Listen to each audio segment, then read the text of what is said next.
Hello guys! Welcome back to my channel. Okay, and awa po ng Diyos, meron na naman po tayong panibagong vlog. But before I start guys, please don't forget to hit the subscribe button kung hindi pa po kayo subscriber. And please click the notification bell para po updated kayo sa mga videos ko. Thanks in advance guys! Hello guys! Welcome back to my channel. Okay, yan, awa po ng Diyos once again. Meron na naman po tayong panibagong vlog, and this vlog is about the updates of Amaya Escapes Pampanga. Okay guys, no? Pasensya na dahil sa sobrang tagal na wala po tayong update sa ating vlog. Okay, dahil medyo na busy po talaga panda construction of our house, no? Ayan, so kung napapansin niyo guys, ayan na po ang nakikita natin sa Amaya, and natatanaw na po natin ng lahat ng mga nakagawang bahay sa may Phase 3 or Sector 3, the last sector of Amaya Escapes Pampanga. Ayan guys, ito na yung ating entrance, at guys, napakaganda ng ating guardhouse. Kung papansin niyo, ayan guys, yan ang ating guardhouse. So halos patapos na yan, and hopefully yung mga guard natin dyan po magtao, no? Ayan. Ito yung first guard guys, na kung makikita ninyo, merong first guardhouse dyan. Ang mga guardhouse, ang mga nandoon ay yun yung guys, mga guard sa Amaya, no? And ito naman guys, ito may mga nakikita nyo mga ginagawa na yan guys. Yan po ay mga bahay sa Phase 1. Phase 1. Phase 3, Sector 3. Yan. Yung pinaka last sector ng ating Amaya Escapes Pampanga. And kung mapapansin niyo, ayan guys, malalaki ang mga yan kasi yan yung 3.7 at saka 4.4 million pesos yung fully finished na bahay na up and down. Ayan guys, no, napakaganda, nakaka-proud kasi ang gaganda ng mga ginawang bahay sa huling sector ng ating lugar. And ayan guys, ito yung ayan ang magpuputol sa Sector 3 at Sector 2. Ayan, kung makikita nyo, ito yung pangalawang guardhouse natin. At itong guardhouse na yun guys ay HOA. HOA guardhouse naman yun, no? Homeowners Guards yung mga tawag doon. Ayan guys, ang Sector 2. At ito guys, kung mapapansin niyo, meron ng landscape yung ating parang rotonda dito para sa pag-ikot sa Phase 1, Phase 2 at Phase 3 na location ng ating Amaya Escapes Pampanga. Ayan guys. So ito sa kasalukuyan, ito po ay binabaybay po natin ngayon ang ating Phase 1. Phase 1 pa rin naman po to. And then yung gawing kanan natin yan guys ay yun ang Phase 2. At yung gawing kaliwa ay Phase 1, no? Yan, ito po yung mga nakagawa sa ating Sector 2. Matagal na pong tapos to at marami na pong mga naninirahan dito. By the way, ang difference lang naman ng Phase 1 at saka Phase 2 guys ay yung mga design ng bahay. Usually sa Sector 2, medyo brown na yung mga color ng ibang mga bagong model, no? And then, yun nga, yung Phase 3, yun na po yung pinakamahal na mga bahay. Ayan. So, ito yung ating center clubhouse. Ayan ang ating swimming pool. May mga, na po tayo. Ayan, o. By the way, ang update po sa ating swimming pool ay libre po sa mga homeowners, no? Pero siyempre, alam ko sa bisita yata may bayad, no? Sa bisita may bayad, pero sa homeowners, alam ko libre po ito. And then, kung mapapansin nyo guys, napakaganda na ng natin, clubhouse natin. Merong mga patio, may mga upuan. Ayan, yung basketball court, kung mapapansin nyo, ang ganda. Ayan, kung mapapansin nyo, meron tayong mga cemented chairs and tables. Bagong bili po yan ng ating homeowners, no, association, no. Yan na po yung ating bunga ng mga paniningil nila sa atin, ng mga HOA juice natin, no. Ayan. So, a lot has happened, no. Maganda ang maganda yung mga nangyayari as of the moment sa ating community, no. Basta yun nga, konting push pa guys para gumanda pa lalo ang ating community, no. Ayan. So ito, yung iniikot natin ito guys ay Sector 2 yan, no. Ayan. Dahil yung Sector 2 at saka yung Sector 1, nandyan po sa gitnang yan ang ating clubhouse, no.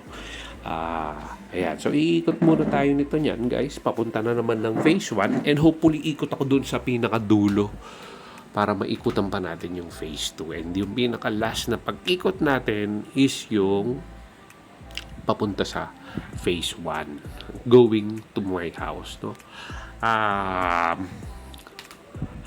Ayun, wala naman pong gaanong pagbabago, no? Ayun nga, tulad nga po ng nabanggit ko, kung pupunta man kayo dito, meron kayong madadatnan na unang guard. Yung unang guard na yun yung mga guard ng Amaya.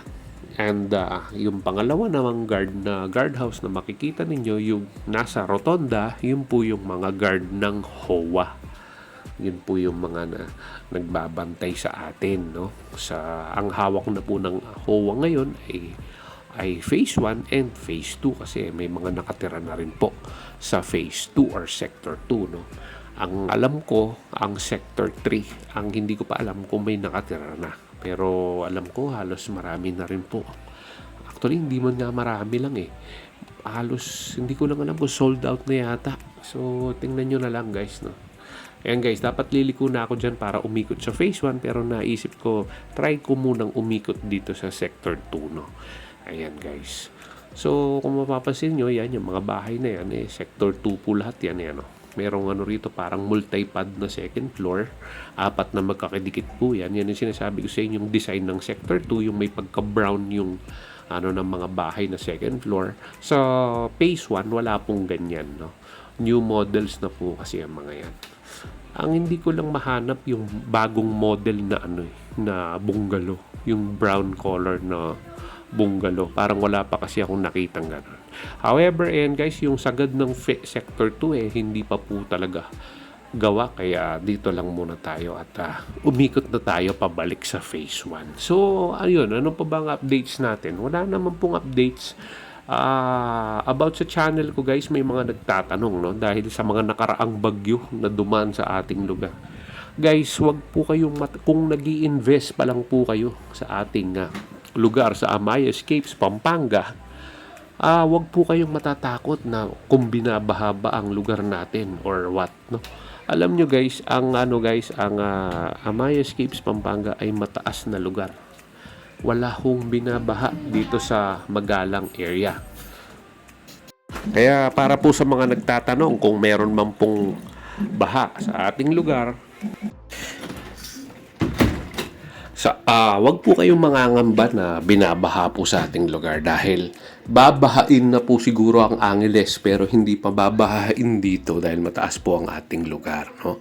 This is one of the best investment that you will find as a subdivision to invest in near Angeles, Pampanga, no? Bakit, no guys? Ayun nga guys, center point kasi nito guys ay Mabalacat at center point po nito ay Mexico. So ang lugar po natin ay nasa gitna ng lahat ng mga major city na matatagpuan natin sa Pampanga. Like, yan nga guys, yung Mabalacat, yung Angeles, yan po yung mga major cities natin dito sa Pampanga, no? Yung San Fernando, meron din po tayong daan dito papunta ng San Fernando, yung Mexico, no? However, medyo malayo na po yun, no?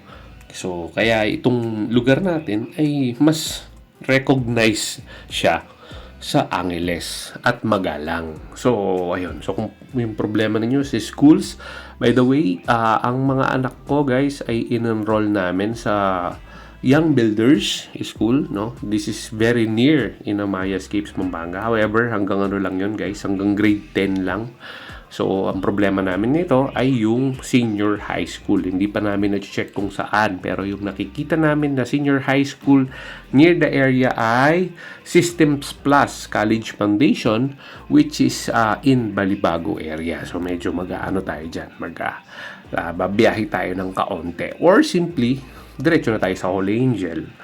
Yun yung mga major schools na mahanap natin sa Angeles, no? Ngayon, pwede rin sa Mabalacat.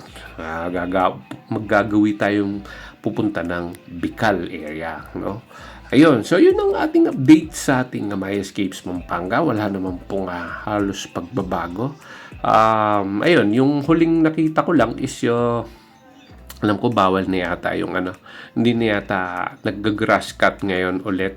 Nagpapabayad na sila sa grass cutting, no? Ayun. Yun yung problema ko sa puno. Up to now, nandyan pa rin. Dahil nga nandyan pa rin po yung linya ng Pelco. At ayan guys, ito yung main road ng ating phase 1. Ayan, yung may tangke na yan.